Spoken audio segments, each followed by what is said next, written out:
Hello again, Tams, and welcome to the bonus chapter for tonight's reading. Chapter 28 is Musca Domestica. I'm pretty confident with the Domestica. The Musca. Freddy was a fly. To ordinary observation, he was just a common get the flit gun and let him have it housefly. The kind of creature you kill the instant you see it, not only for your own good, but for the protection of your fellow man. Outside of the high rating he got from me, Freddy was utterly without social standing.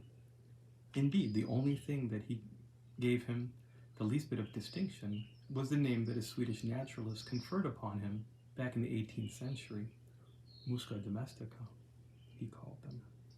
My first meeting with Freddy took place early one morning in my bathroom while I was shaving. Suddenly, a fly landed right in the middle of the magnifying mirror into which I was looking, creating the illusion that he was actually on the end of my nose. Watching him somewhat cross-eyed as I shaved, I began wondering why, with all the other places in the bathroom for fly landings, he had to select the middle of my mirror. I also wondered what he was thinking about. My conclusion was that, since he was in Hollywood with its high-powered pretending and show-off influences, he was posing there like an attention-seeking actor, getting a narcissistic reaction for the magnifying properties of the mirror and using me as an audience. I got to speculating as to how it happened that such a common little nuance as a housefly was privileged to move its body through space with such freedom, ease, and delight, while I, who was supposed to be so incomparably superior, could scarcely get off the ground at all under my own horsepower, except in the most ridiculous little hops.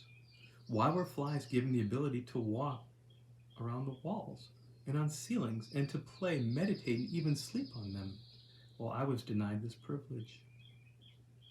Later, while having breakfast in my little kitchen, I looked up from my newspaper, and there, on the edge of my plate, was another Musca Domestica. I wondered how the flies were getting into the house. After breakfast, I went into the living room to begin the day's writing chores, and there I discovered another fly standing on top of a pile of yellow typewritten papers. If there are 3 flies in this house, that's one thing, I told myself, but if the 3 flies I have seen this morning are only one fly, that's something else. I hurried into the bathroom, but there was no fly on the mirror. I went to the kitchen, but there was no fly there. Back again to the desk, but no fly on the yellow paper. So I sat down and waited. Perhaps 2 minutes ticked by, and then a fly appeared. He was coming from the direction of the kitchen, and he was riding a shaft of sunlight, like a tiny plane returning from a mission. It looked as if the 3 flies in the house were only one fly, and he seemed to be following me around like a lonesome little dog that was looking for understanding human company. The circle followed round and round just above my head, and he dived, bang, and landed again on the pile of yellow paper. For some time we looked at each other without the least outward motion, but with plenty of action in our thinking areas. Then I cautiously placed a forefinger on the edge of the pile of yellow paper, and with all the friendliness I could put into it, asked him if he would not like to come aboard so we could get to know each other better. In a moment too swift for the eyes to follow, he was off the paper and on my finger. I lifted the finger to eye level and began watching him through a magnifying glass. For a few minutes, he was very quiet. Perhaps he was planning what to do next. Then, with a quick step so characteristic of flies, he began parading up and down the full length of my finger, as he were marching to the music of an invisible brass band.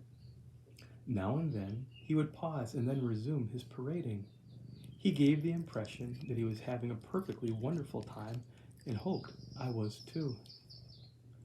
In the midst of all the swift bodily movement, he stopped abruptly, swung completely around, and marched to the middle of the finger and began rubbing his legs over his head, causing it to bob briskly up and down in my direction.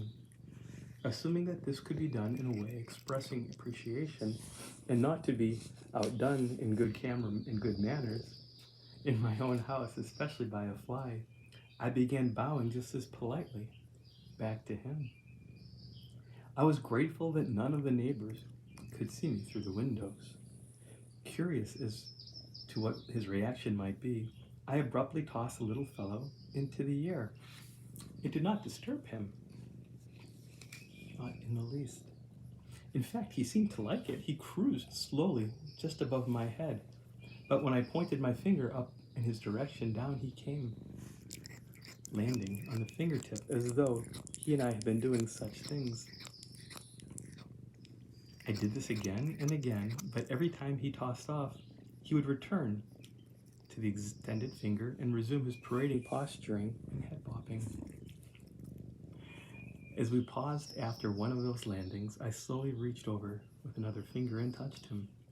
He skidded a little even, with the extreme gentleness of the touch, but he did not take off, nor did he show the least sign of fear. I began slowly stroking the edges of his wings and silently talking to him, not as to a fly with all the limiting and condemning things that we humans usually fasten on flies, but as to an intelligent fellow being. While the world all about us was deeply bogged with misunderstanding, fear, and destruction, all was exceedingly well between that little housefly and me, at least for the time being. Thank you again for affording me this opportunity to share with you. Again, Stormy, and Kitten across the way. And Sonia, of course, I'll send her very best. Sleep well, my dear. I love you, Tams Nicholson.